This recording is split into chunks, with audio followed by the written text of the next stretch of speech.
નમસ્કાર, હું Rinku Prajapati public India ન્યૂઝમાં આપનું સ્વાગત કરું છું। શરૂઆત કરીએ આજના સમાચારની। આણંદ જિલ્લામાં ₹45 લાખના ખર્ચે 5 એમ્બ્યુલન્સની ફાળવણી।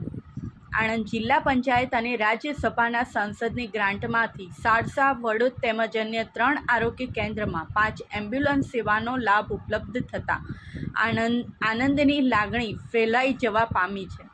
આણંદ જિલ્લા પંચાયત પ્રમુખ હસમુખભાઈ પટેલની ગ્રાન્ટમાંથી 7.50 લાખના ખર્ચે વડોદ સારસા પીએચસી માટે પૂર્વ ઉપપ્રમુખ સંજયભાઈ પટેલની 15 લાખની ગ્રાન્ટ અને રાજ્યસભાના સાંસદ પુરુષોત્તમભાઈ રૂપાલાની 8.10 લાખની ગ્રાન્ટમાંથી મળીને કુલ 5 એમ્બ્યુલન્સની સુવિધા ઉપલબ્ધ કરાવવામાં આવી છે।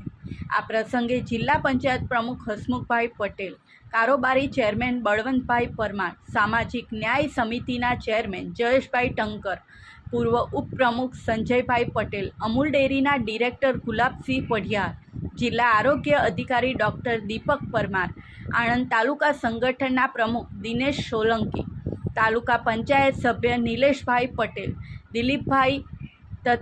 દિલીપભાઈ મકવાણા તથા અન્ય અગ્રણીઓ ઉપસ્થિત રહ્યા હતા। આ સાથે આજના સમાચારને સમાપ્ત કરીએ છીએ।